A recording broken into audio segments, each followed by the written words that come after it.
Stop pretending, Gabe. Get up and stop ruining the family barbecue. My father-in-law Robert's voice echoed across the yard as I lay motionless on the concrete, feeling a terrifying emptiness where my legs should have been. Blood trickled from my head, pooling beside my face, but all I got were looks of irritation and contempt. He's always been dramatic, my mother-in-law Janet muttered, shaking her head in disgust. Typical Gabe, always wanting attention. I just turned 27 last week. My name is Gabe Morrison, I'm a civil engineer, and until 5 minutes ago, I was a healthy man who had just slipped on a surface deliberately oiled by the man who should respect me as his son-in-law. Worst of all, my own parents were there, watching my suffering, and chose to believe my father-in-law's words over my desperate cries for help. "Son, you're overreacting," said my father, Donald, approaching me with that expression I'd known since childhood, the same one he used when he thought I was lying about bad grades in school. "Robert just put some oil on the deck for protection. It's no big deal."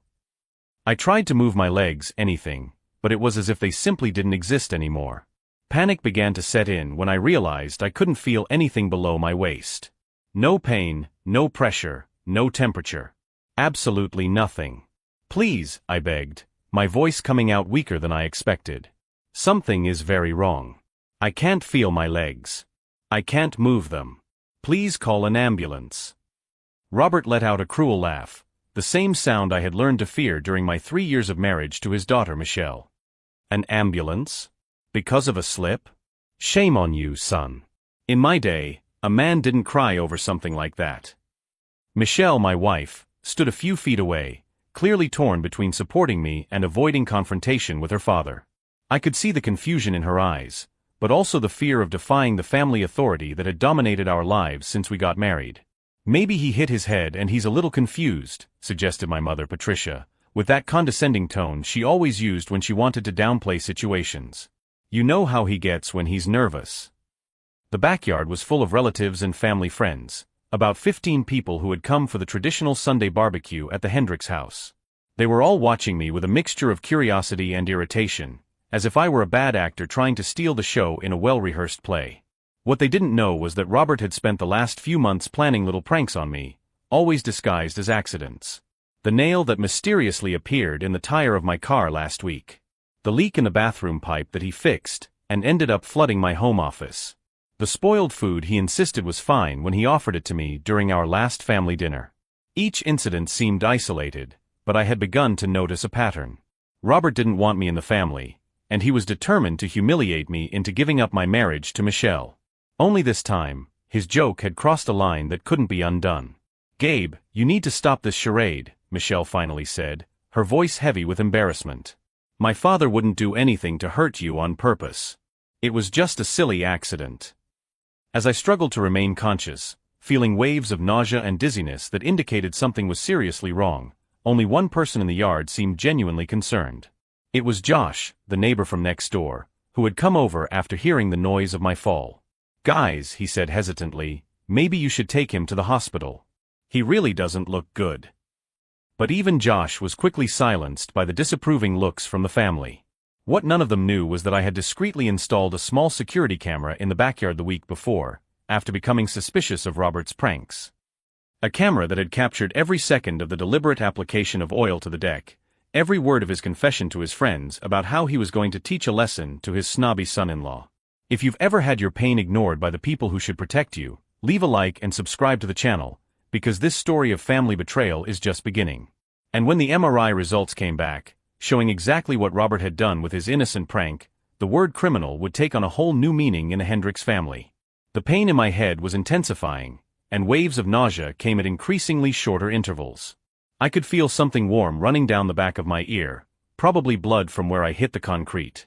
But what terrified me most was the absolute emptiness where my legs should have been. "Robert, shouldn't you at least help him up?" Josh asked again, his voice laden with genuine concern that contrasted sharply with everyone else's indifference. My father-in-law let out another laugh, one I had learned to recognize as the harbinger of humiliation. Robert Hendricks was a 58-year-old man, a former Army sergeant who had never gotten over being discharged for behavioral problems, a military euphemism for what civilians would call sadistic tendencies. "Josh, my dear neighbor," Robert said, slapping the man on the shoulder with excessive force, "you don't know Gabe like we do. He's always been sensitive. In college, he fainted during his first engineering presentation. Michelle told us. I remembered that story, distorted. I had had an anxiety attack during an important presentation because I was grieving. My grandfather had died the week before. But in Robert's version, I was just weak and dramatic. Dad, maybe he really hurt himself, Michelle said hesitantly, finally approaching me. She knelt down beside me but avoided touching me, as if my condition were contagious. Gabe, can you move your toes? I tried with all my strength, concentrating intensely on my feet. Nothing. It was like trying to move a limb that simply wasn't there anymore. No, I replied, my voice weaker than I intended. Michelle, please, I can't feel anything below the waist. This isn't normal. Something is very wrong. My mother-in-law, Janet, appeared with a glass of ice water. Here, honey, drink this. Maybe you're just dehydrated. It's very hot today. Dehydrated. As if dehydration caused instant paralysis. That's when my father spoke up, and his words cut deeper than any physical injury. Gabe, you're embarrassing your mother and me. Robert is our host, and you're making a scene in his backyard over a silly fall. Donald Morrison had always been a man who valued appearances above all else. A bank manager for 30 years, he had raised me with the philosophy that showing weakness was the worst sin a man could commit. When I broke my arm playing baseball at age 12, he made me wait 3 hours before going to the hospital because he didn't want to run around like a desperate man. Exactly, agreed my mother, Patricia, nervously adjusting the pearl necklace she always wore on social occasions. People are watching, Gabe. You need to pull yourself together. I looked around and saw that she was right. The other guests, uncles, cousins, family friends, formed a semicircle around me, watching as if it were a circus sideshow. Some whispered among themselves, others filmed discreetly with their cell phones. No one seemed genuinely concerned about my well-being. You know, Robert said, his voice taking on a tone of false nostalgia. This reminds me of when Gabe was younger and Michelle started dating him in high school. He fainted the first time he came over for dinner, too. Janet had to bring out those aromatic salts from Grandma. More laughter from the audience. I remembered that night. I was 17 and in love for the first time. Robert had spent the entire dinner testing me, asking questions about my plans for the future, my intentions with his daughter. I hadn't fainted, I'd just been extremely nervous and a little lightheaded. But over the years, the story had been distorted and retold so many times that it had become family lore. The weak son-in-law who faints under pressure. Actually, Robert continued, his eyes sparkling with mischief, I bet if I told you about all the times Gabe's had accident here at our house, we'd need the whole afternoon. My blood ran cold.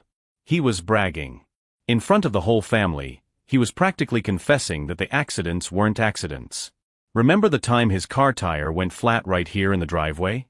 Or when the guest bathroom plumbing leaked the weekend he was working in the office? Robert laughed, as if he were telling innocent jokes. The boy is awfully lucky, don't you think? Josh frowned. Wait a minute, Robert. Are you saying that? I'm saying that Gabe attracts trouble like a magnet, Robert interrupted quickly.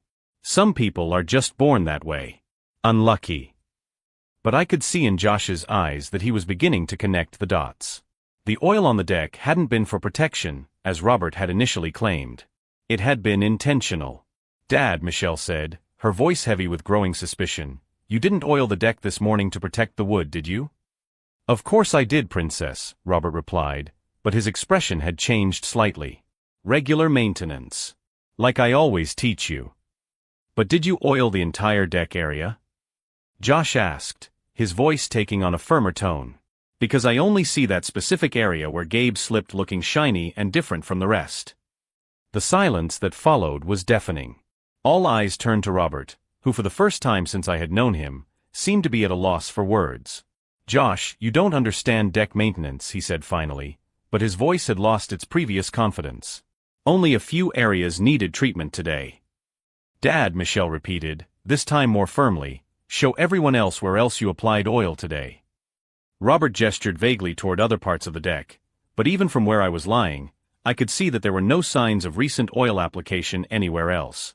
Only in the area where I had slipped, a strip about 6 feet wide that, coincidentally, was exactly the path I would need to take to get out of the pool area and back into the house. That doesn't look like maintenance to me, Josh said, now clearly uncomfortable.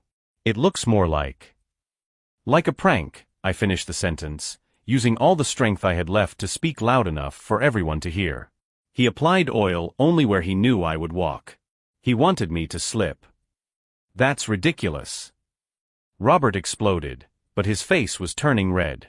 Why would I do such a thing? You're my son-in-law. Because you hate me, I replied, the words coming out with surprising clarity despite the pain. Because you've never accepted that your daughter married me. Because you've spent the last 3 years trying to humiliate me, sabotage me, and make me give up on this marriage. Gabe! My mother exclaimed, horrified. How can you make such accusations? Robert is a respectable man. But Michelle was looking at me with an expression I had never seen before. A mixture of recognition and growing horror. My God, she whispered, covering her mouth with her hands.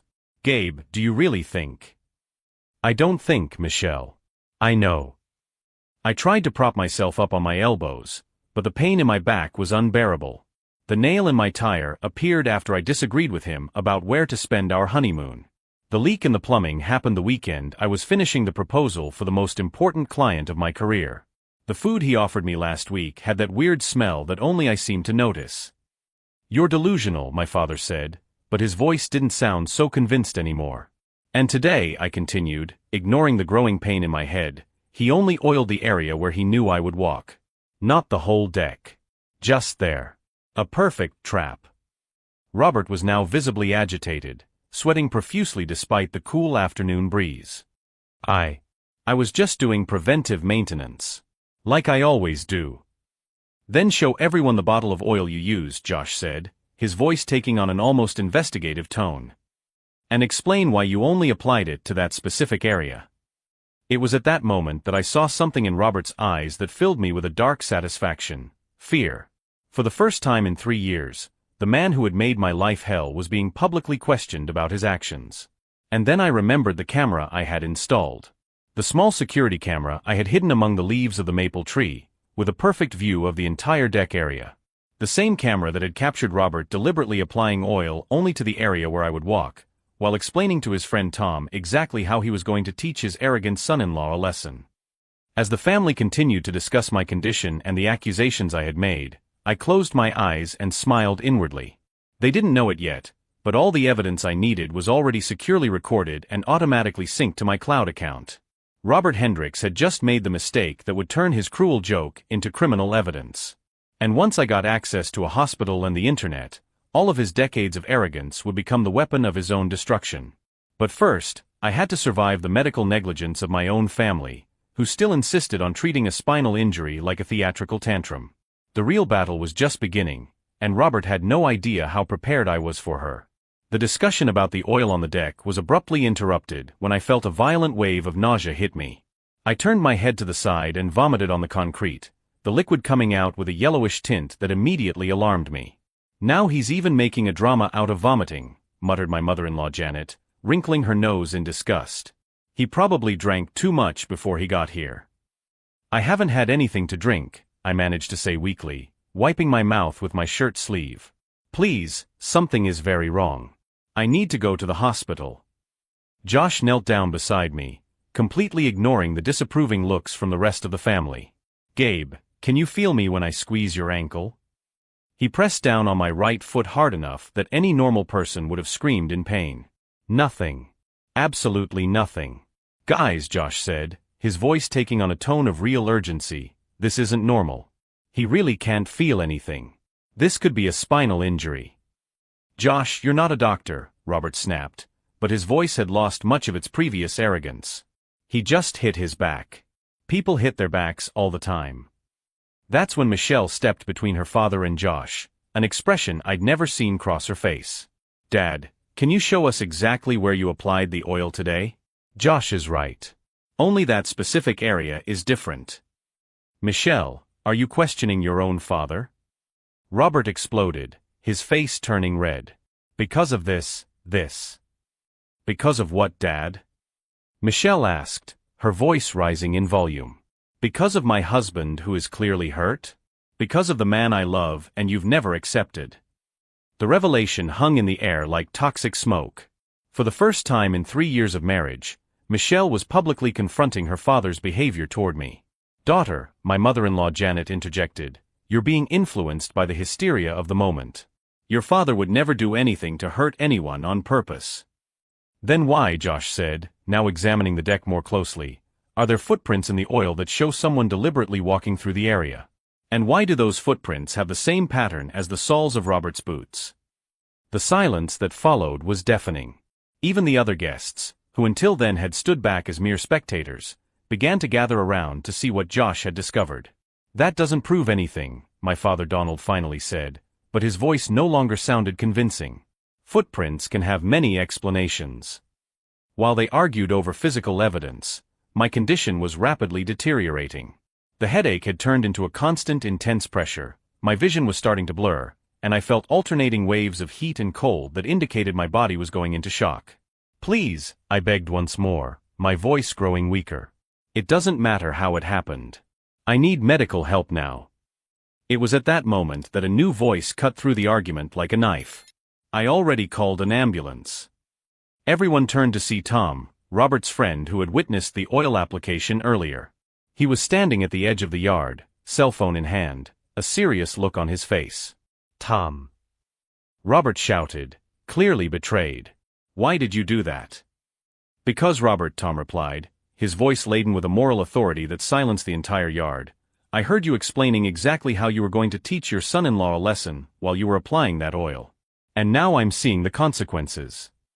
Tom's confession was like a bomb going off in the middle of the family gathering. Faces turned to Robert with expressions of shock, horror, and finally understanding. "He said he was going to make the boy slip and act smart in the pool," Tom continued, seemingly relieved to finally tell the truth. "He said it would be funny to see his arrogant son-in-law get all wet." Michelle covered her mouth with her hands, her eyes filling with tears. "Dad, tell me this isn't true. Tell me you didn't do it on purpose." Robert opened and closed his mouth several times, like a fish out of water, clearly desperate to find an explanation that could save his reputation. But there were no words that could undo what Tom had revealed. It was at that moment, as I watched the despair grow in the eyes of the man who had made my life hell, that something fundamentally changed inside me. The physical pain was unbearable, the betrayal of my family was devastating, but suddenly I felt crystal clear about what needed to happen. Robert Hendricks had crossed a line that could not be uncrossed. And I had evidence he didn't even know existed. "Michelle," I said, my voice taking on a calm tone that surprised even me, "when I get out of the hospital, we need to talk. About a lot of things." As the ambulance sirens grew closer in the distance, I closed my eyes and smiled inwardly. Not just because medical help was finally on the way, but because I had just discovered something about myself. I wasn't just a victim of circumstances. I was someone who meticulously documented evidence, someone who installed security cameras, someone who knew exactly how to turn a cruel man's arrogance into the weapon of his own destruction. The ambulance was coming to save my life. But my secret camera had already captured everything I needed to destroy Roberts. The real battle was just beginning, and he had no idea how prepared I was to win it. The next 3 days at Massachusetts General Hospital were a whirlwind of tests, surgeries, and the devastating reality of my diagnosis. Complete spinal cord injury at the second lumbar vertebra. Permanent paralysis of my legs. But while the doctors explained wheelchairs and physical therapy to me, my mind was focused on something else entirely. The small security camera that was still recording in a Hendricks backyard. "Dr. Martinez," I asked during one of my doctor visits, "I need to know, could my injury have been prevented if I had received immediate medical attention?" The neurosurgeon frowned, consulting my test results. "Gabe, the initial injury was severe due to the impact. But the swelling that caused additional damage. Yes, if you had been immobilized and medicated within the first 2 hours, we probably would have preserved more neurological function." 20 minutes. 20 minutes of family negligence had turned a partial injury into permanent paralysis. "Doctor, could you document that officially? For my personal records." He nodded, unaware that he was providing one of the most important pieces of the legal puzzle I was putting together. Michelle visited daily, but our conversations were tense and superficial. She avoided mentioning her father, and I wasn't ready to reveal everything I knew. But on the 4th night, when she finally brought it up, I dropped the first hint. "Gabe, my dad is devastated," she said, holding my hand. "He swears it was an accident. That he oiled the entire deck, not just where you slipped." "Michelle," I replied calmly, "did you personally check to see if there was oil in other areas?" She was silent for a long moment. "Josh checked the next day. There was no sign of oil anywhere except where you fell. And that doesn't bother you?" Maybe my dad got confused about where he applied it. He's older, he sometimes forgets details. I could see that she was clinging to any explanation that would absolve Robert. But her doubts were growing, and that was part of my plan. That same night, I used my laptop to remotely access the camera I had installed. What I saw filled me with a dark satisfaction I had never experienced before. The recording was crystal clear. Robert deliberately applying oil to only a specific section of the deck. He talking to Tom about how he was going to teach his arrogant son-in-law a lesson. He testing the surface with his foot to make sure it was slippery enough. And then the most damning moment of all, Robert laughing as he explained to Tom how I would probably take a bath in the pool and learn not to meddle in family affairs. I downloaded all the files to 3 different devices and created backups in the cloud. Then I called Michael Brennan, a personal injury lawyer I had researched online. "Michael, I need an urgent consultation. I have video evidence of someone deliberately creating a dangerous condition that resulted in my permanent paralysis." The silence on the other end of the line lasted a few seconds. "Gabe, if you have what you're describing, we're not just talking about negligence. This could be attempted bodily harm." "That's exactly what I'm thinking. Can you send the evidence for analysis?" "It's already on its way to your email." While waiting for Michael's response, I began the second phase of my plan, comprehensive medical documentation. I requested copies of all tests, medical reports, and statements from the paramedics who treated me. Every document proved the severity of the injury and how the delay in treatment had worsened my prognosis. I also got Josh and Tom's contact information from Michelle without raising suspicion. Josh immediately agreed to provide a sworn statement about the physical evidence he found on the deck. Tom, initially reluctant, changed his mind when I explained that his cooperation could prevent him from being considered an accomplice. "Tom, you witnessed Robert confessing that he deliberately set the trap. If you don't cooperate voluntarily, you could be subpoenaed as a witness. And if they find out that you knew and didn't report it, you could be considered an accomplice after the fact." 24 hours later, Tom had provided a detailed statement about everything he witnessed, including Robert's exact words about teaching me a lesson. Michael called on Friday with news that exceeded my most optimistic expectations. "Gabe, I've reviewed your evidence with our team. We have not only a solid case of intentional assault, but also evidence of a pattern of hostile behavior. Did you mention other previous accidents?" "Several.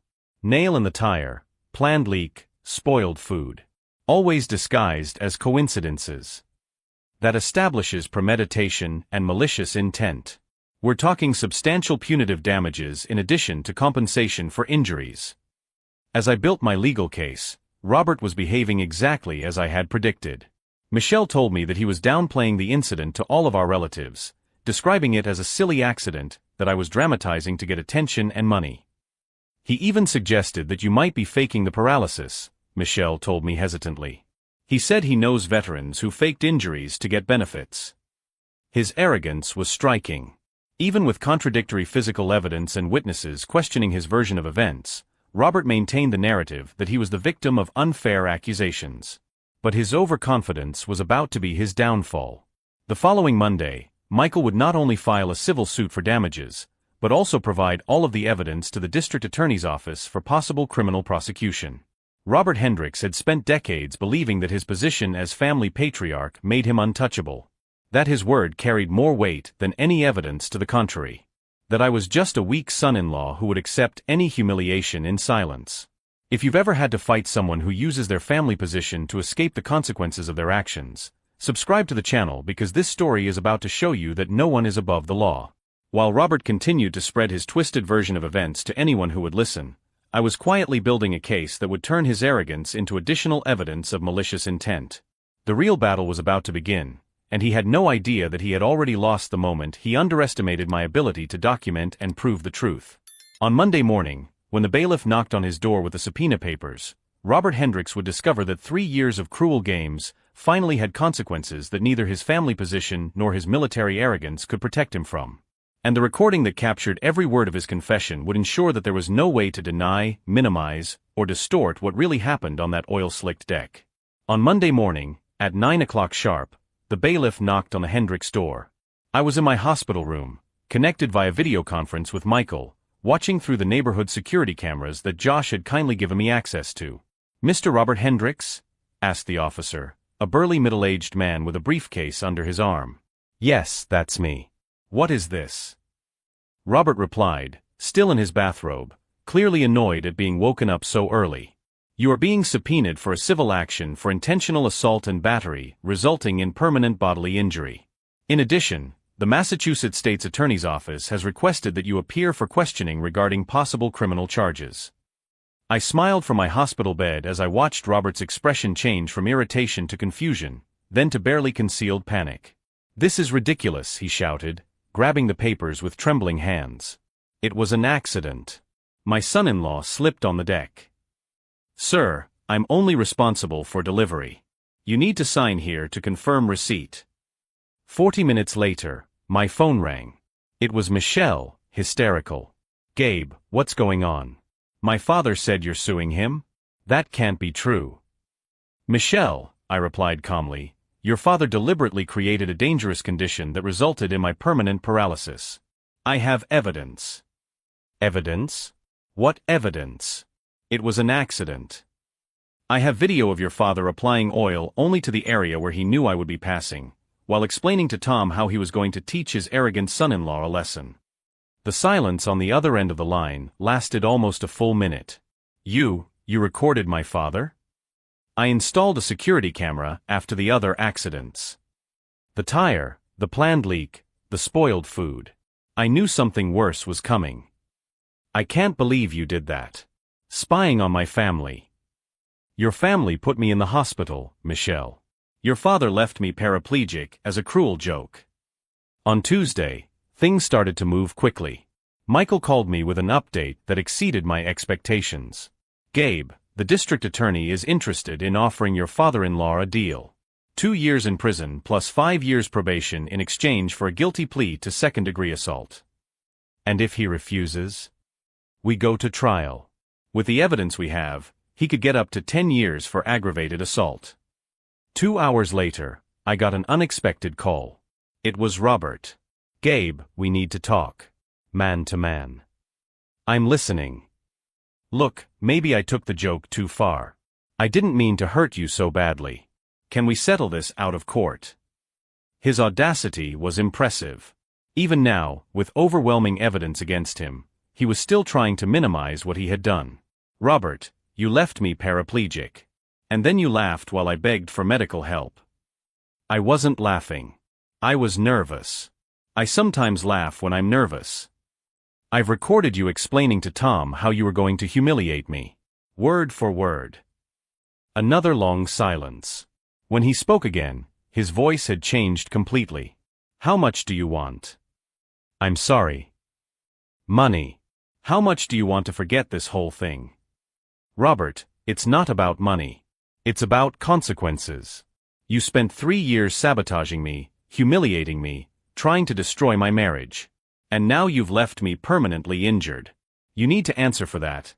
Listen here, he began, the mask of civility finally slipping. "You've always been weak. My daughter deserved better than a little engineer who can't even." "Careful," I interrupted.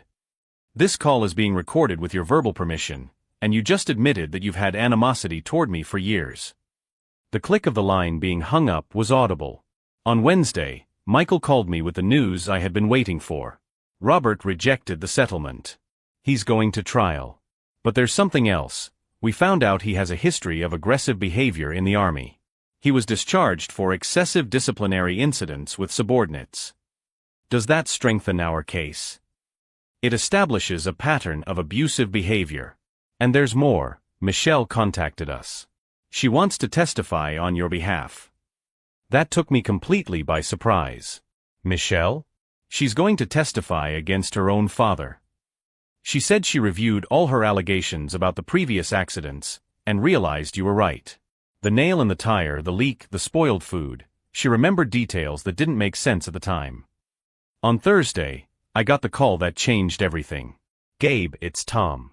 I need to tell you something. Robert called me yesterday offering me $5,000 to change my story. He tried to bribe you? Yes. And I recorded the call. He said if I told you I misunderstood what he said about the oil, he'd pay my credit card bills. Attempted witness tampering. Another criminal charge to add to the list. Tom, are you going to turn that recording over to the police? I already did. And there's more. He accidentally told me that he tried to delete some text messages he sent to other friends about you. Messages that called you derogatory names and talked about teaching you respect. On Friday, a week after being subpoenaed, Robert made the call I had been waiting for days.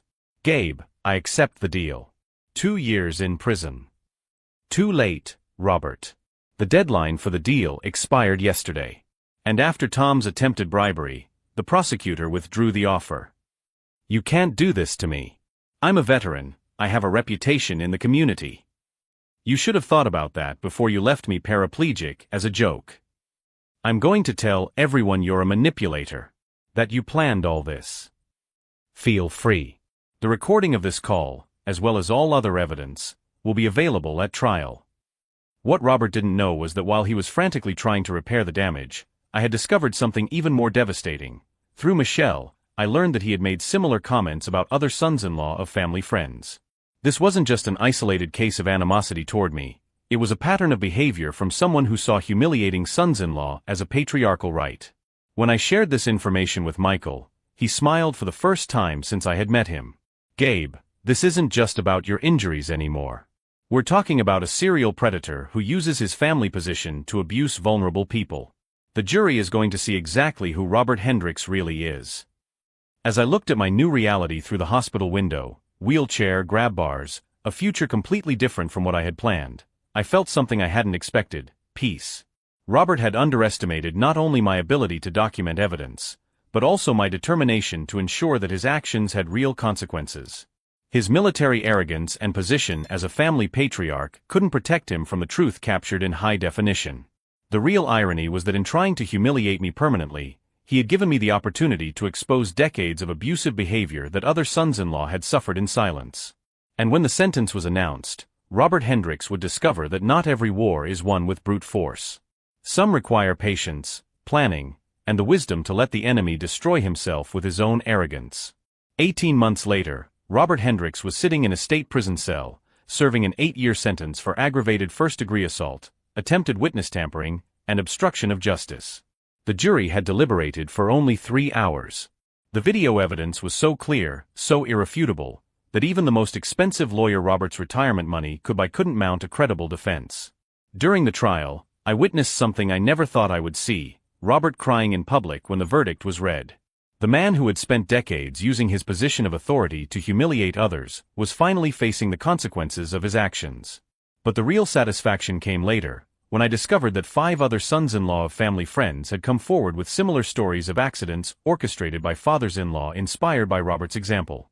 My evidence had opened the floodgates to a larger investigation into systematic family abuse disguised as patriarchal traditions. Michelle and I divorced, but amicably. She finally understood that defending her father's toxic behavior had been her way of surviving in a dysfunctional family. During couples therapy before the separation, she asked me for forgiveness not only for not supporting me when I needed it, but for allowing her family loyalty to blind her to the truth. "Gabe," she said in our last session, "you saved me as much as you saved yourself. If you hadn't exposed my father, I would have spent my whole life perpetuating the same pattern with our children." My parents took longer to process their complicity in the medical negligence that worsened my injury. But when the doctors explained in detail how the 20-minute delay had turned a partial injury into permanent paralysis, something broke inside them. My father Donald sold his stake in the bank and became a volunteer with an organization that provides first aid to people with disabilities. My mother Patricia began attending support groups for families dealing with spinal cord injuries. "Son," my father told me 6 months ago, "I spent 63 years believing that admitting a mistake was a sign of weakness. Now I see that ignoring the truth is what made me a weak man." As for me, I discovered something extraordinary in the wreckage of my old life: strength I never knew I had. The $3.2 million settlement from the civil lawsuit allowed me to start an architectural accessibility consulting firm. I use my experience as an engineer and my new perspective as a wheelchair user to help others create truly inclusive spaces. Last week, I received an award from the Massachusetts Association of Engineers for the design of a residential complex that revolutionized accessibility standards in the state. As I received the award, I thought of Robert watching the news of his arrest. The irony was perfect. His attempt to humiliate me had turned me into someone who now helped thousands of people live with dignity and independence. Josh, the neighbor who first questioned Robert's story, became my best friend and business partner. Tom, who provided crucial evidence, works with us developing safety protocols. We all learned that courage isn't the absence of fear, but the decision to do what's right even when it's hard. 2 weeks ago, I received an unexpected letter. It was from Robert, written from prison. 2 pages of genuine apology, explaining how mandatory therapy had opened his eyes to decades of abusive behavior. He took full responsibility and expressed gratitude that I had exposed the truth before he caused more harm. "You saved me from myself," he wrote. "And you saved other families from the man I was." I didn't respond to the letter, but I kept it. Not as a trophy of victory, but as a reminder that even the most toxic people can change when they face the real consequences of their actions. Today, 3 years after that fateful barbecue, I have a life I never imagined possible.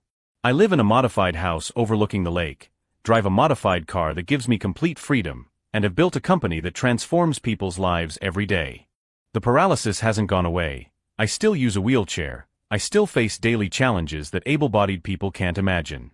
But I've discovered that our strength doesn't come from the absence of limitations, but from refusing to allow those limitations to define our worth. If you've ever faced someone who used their position of authority to abuse their power, if you've ever had your pain ignored by people who should have protected you, know that the truth always finds a way. Your voice matters, your experience is valid, and there are people who will believe you when you find the courage to speak up. Subscribe to the channel for more stories of people who turned betrayal into triumph, and remember, sometimes the worst moments of our lives become the beginning of our greatest victories. Robert tried to break me with a cruel joke. Instead, he helped me discover that I was unbreakable.